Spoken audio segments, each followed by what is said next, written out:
जादुई अंगूर। किसी गांव में श्याम नाम का एक बहुत गरीब, ईमानदार और परिश्रमी आदमी रहता था। वह जंगल में जाकर दिन भर लकड़ियां काटता और फिर उन्हें बेचकर जो पैसे मिलते थे वह उससे अपने परिवार का पेट भरता था। उसकी पत्नी का नाम लक्ष्मी था। श्याम सुबह होते ही जंगल में लकड़ियां काटने के लिए निकल जाता, फिर दिन भर लकड़ियां काटता और शाम होने पर ही घर वापस आता। वह बहुत ही दुबला पतला और कमजोर हो गया था। एक दिन श्याम लकड़ियां काटने जंगल जाता है। लकड़ी काटते काटते वह बहुत थक जाता है और उसे बहुत जोर से भूख लगने लगती है। फिर वह खाने के लिए इधर उधर नजर दौड़ाने लगता है। तभी उसको एक अंगूर का पेड़ दिखता है। चलकर थोड़े अंगूर ही तोड़कर खा लेता हूँ, थोड़ी भूख तो मिटेगी।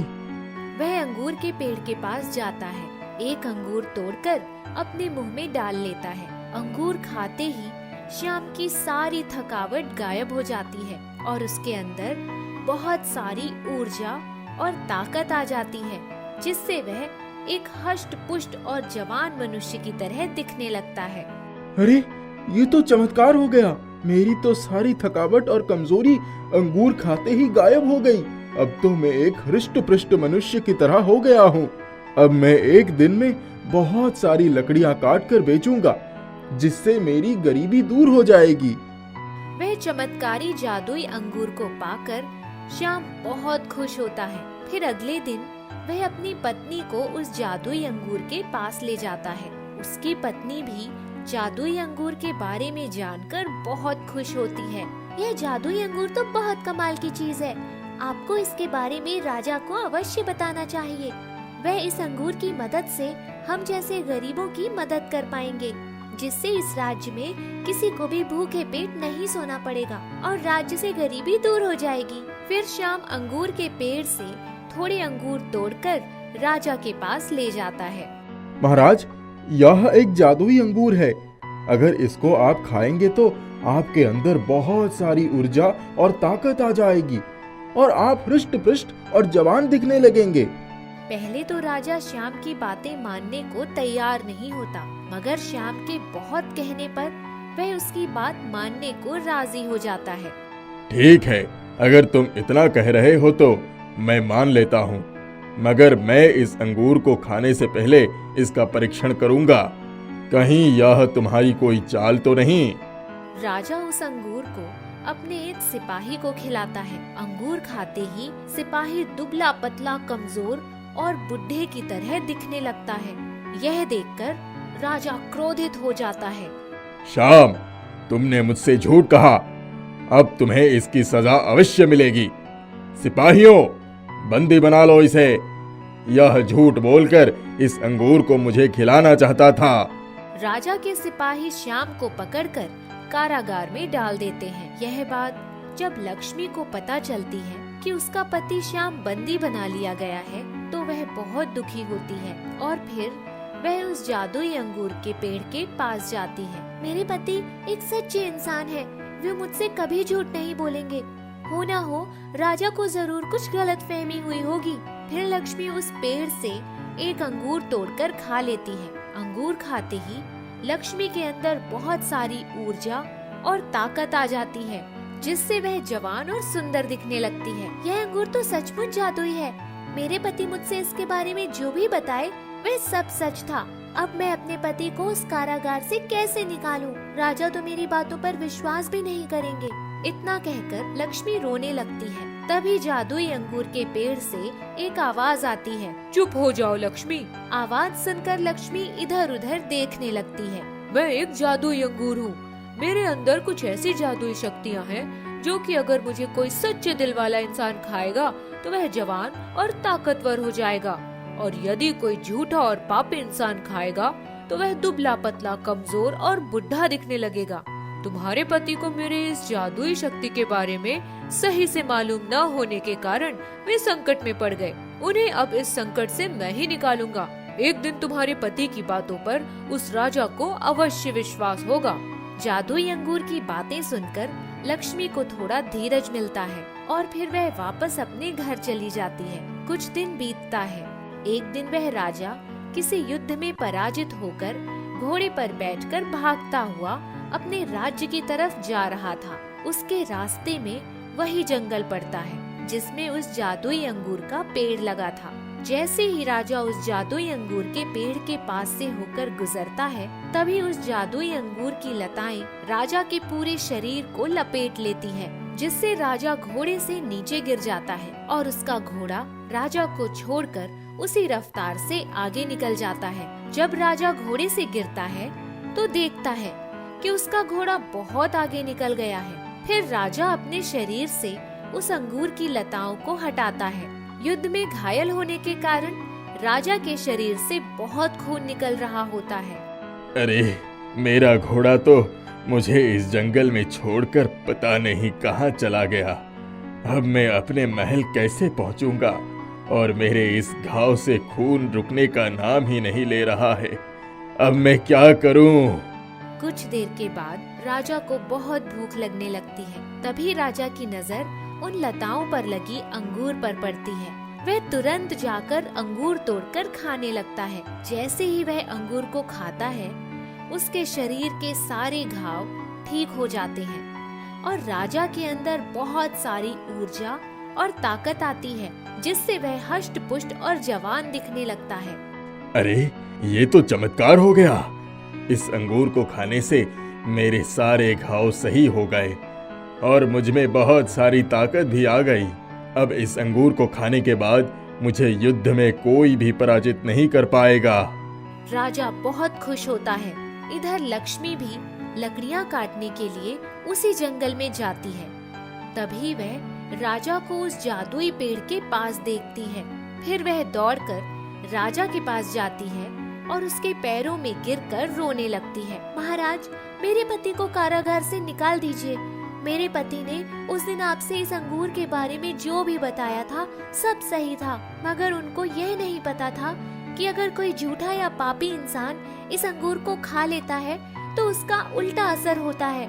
महाराज, मेरे पति को छोड़ दीजिए, वह बहुत ही सच्चे इंसान है। फिर राजा को लक्ष्मी की बातों पर यकीन हो जाता है और वह अपने महल पहुंचकर श्याम को कारागार से निकाल देता है। श्याम, हमें माफ कर दो। हमने तुम्हें गलत समझा। तुम्हारी वजह से आज हम इस जादुई अंगूर तक पहुंच पाए। वाकई में जादुई अंगूर बहुत ही कमाल की चीज है। फिर राजा खुशी होकर श्याम को बहुत सारे सोना, चांदी, हीरे जवाहरात भेंट करता है। फिर श्याम राजा के द्वारा दिए गए हीरे जवाहरात पाकर खुशी खुशी अपने घर वापस चला जाता है। कुछ दिन बीतते हैं। एक दिन राजा के दरबार में दो औरतें आती हैं, जिसमें से एक औरत दूसरी औरत के ऊपर गहना चुराने का आरोप लगा रही होती है। महाराज, इस औरत ने मेरे सारे गहने चुरा लिए। कृपया आप मेरे गहने इस औरत से वापस दिलवा दीजिए। नहीं महाराज, यह झूठ बोल रही है। मैंने इसके गहने नहीं चुराए हैं। दोनों औरतें एक दूसरे से झगड़ने लगती हैं। राजा उनकी बातें सुनकर हैरान हो जाता है और समझ नहीं पाता कि उन दोनों औरतों में से कौन सी औरत सही बोल रही है। तभी राजा के दिमाग में एक विचार आता है। वह उस जादुई अंगूर को अपने पास मंगवाता है और फिर उन दोनों औरतों को वह जादुई अंगूर खाने के लिए देता है। जादुई अंगूर खाते ही दोनों औरतों पर अलग अलग असर दिखता है। पहली औरत जो धन चुराने का आरोप लगा रही होती है, वह अंगूर खाते ही बहुत ही दुबली पतली, कमजोर और बुढ़ी दिखने लगती है और दूसरी औरत अंगूर खाते ही हष्ट पुष्ट, ताकतवर और सुंदर दिखने लगती है। महाराज, ये मुझे क्या हो गया? मुझे माफ कर दीजिए। तुमने मुझसे झूठ बोला कि तुम्हारे गहने चोरी हो गए हैं। तुम्हारी अब यही सजा है। राजा को इस प्रकार निर्णय लेते हुए देखकर राज्य के सभी लोग बहुत खुश होते हैं और उस दिन के बाद से राजा राज्य के सारे सही और गलत का निर्णय उस जादुई अंगूर की मदद से लेने लगता है। मुन्ना अपनी मस्तानी चाल से सड़क पर चल रहा था और उसने सामने देखा किसी ने केले का छिलका फेंका हुआ है। वह आगे बढ़ा और उसने छिलके को उठाया और पास की ही एक कचरा पेटी में डाल दिया। वह कुछ और आगे बढ़ा तो फिर से केले का छिलका मिला और उसे भी उसने कचरा पेटी के हवाले कर दिया और सोचने लगा। ना जाने कौन था जिसने मजे से केले खाए और बेपरवाह होकर केले का छिलका सड़क पर ही फेंक दिया। यदि किसी का पैर छिलके पर पड़ता तो वो गिर जाता और उसे चोट भी लगती। इतने में मुन्ना को मंगरू चाचा दिखाई पड़े। वे ठीक से चल नहीं पा रहे थे। क्या हुआ चाचा, आपके पैर में कोई चोट लग गई है क्या? क्या बताऊं बेटा, किसी शरारती बच्चे ने मेरी लाठी गायब कर दी है।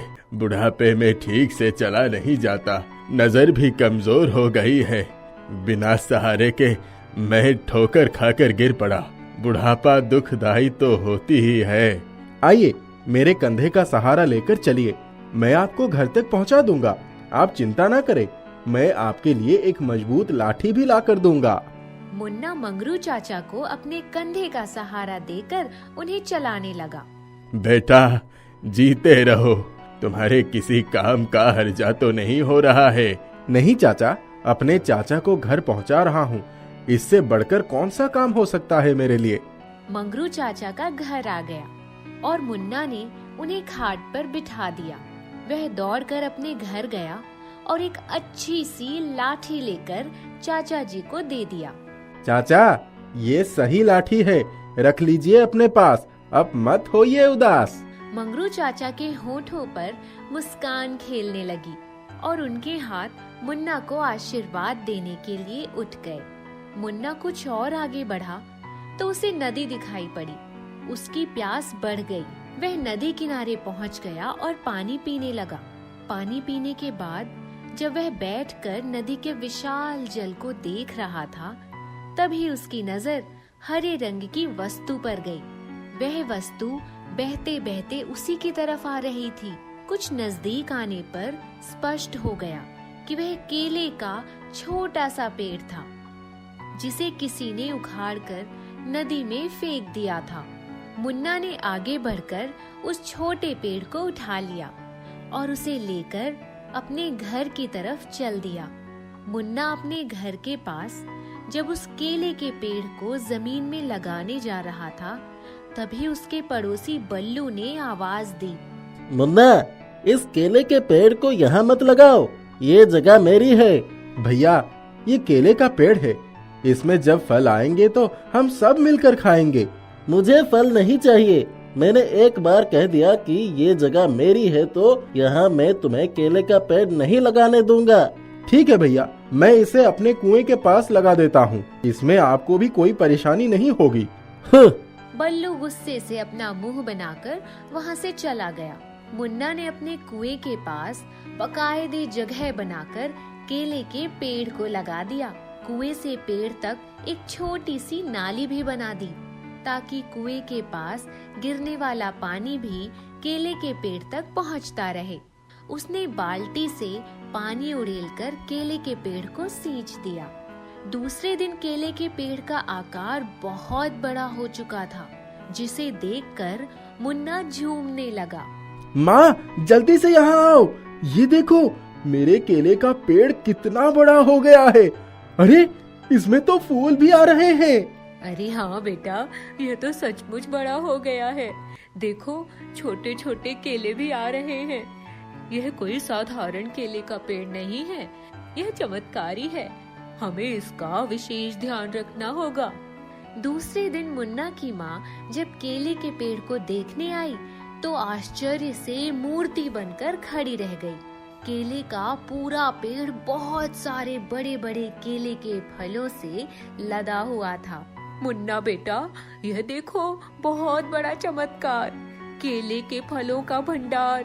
इतने बड़े बड़े सुंदर केले मैंने अपने जीवन में कभी नहीं देखे। हाँ माँ, ये केले तो बहुत अच्छे लग रहे हैं, लेकिन माँ, इतने सारे केलों का हम क्या करेंगे? केले के पेड़ से आवाज आई। मुन्ना, तुम्हारी ईमानदारी, सच्चाई और परोपकार का भगवान ने तुम्हें इनाम दिया है। मेरे सारे फल तुम्हारे ही तो हैं। इन्हें खाओ, बेचो, पैसे कमाओ, खुद का और लोगों का भला करो। हाँ बेटा, इसके फलों को हम तोड़कर बाजार में बेचेंगे। इसके द्वारा धन अर्जित करके हम जन सेवा भी करेंगे। मुन्ना और उसकी माँ ने बहुत सारे केले तोड़े और उन्हें गाड़ी में भरकर मार्केट में बेचा और बहुत सारे रुपए कमाए। मुन्ना ने गरीबों के लिए कुछ कपड़े और धन का दान दिया। उनकी भी गरीबी दूर हो गई। अच्छा घर बन गया। अच्छे वस्त्र और घर के बहुत सारे सामान आ गए। मुन्ना की खुशहाली को देखकर उसका पड़ोसी बल्लू बहुत चकित हो गया। उसने देख लिया कि वह सारा चमत्कार उस जादुई केले के पेड़ का है। वह एक रात एक बड़ा चाकू लेकर केले तोड़ने के लिए केले के पेड़ के पास पहुंचा। रुक जाओ, सावधान, एक भी केले को तोड़ना नहीं। मेरे केले पर सिर्फ मुन्ना और उसके घर वालों का अधिकार है। ऐसी बात है तो मैं तुम्हें ही अभी जड़ से काट डालूंगा। ना रहेगा बांस, ना बजेगी बांसुरी। बल्लू चाकू लेकर जैसे ही केले के पेड़ की तरफ बढ़ा, उसी क्षण उसके हाथ का चाकू सांप के रूप में बदल गया। बल्लू ने उसे तुरंत अपने हाथ से दूर फेंक दिया और डरकर घर की तरफ भागने लगा। रास्ते में उसे मुन्ना मिला। क्या हुआ बल्लू? तुम तो ऐसे भाग रहे हो जैसे तुम्हारे पीछे कोई भूत पड़ गया हो। वो देखो, सांप है। अरे बल्लू भाई, वो सांप नहीं, तुम्हारा चाकू है। रात में छुपकर केले चुराने आए थे ना। चलो, मैं तुम्हें केले देता हूँ। नहीं, मुझे चाकू केला कुछ नहीं चाहिए। नहीं, मुझे कुछ नहीं चाहिए। मैं तो चला। मुन्ना मुस्कुराने लगा। केले का पेड़ झूमने लगा।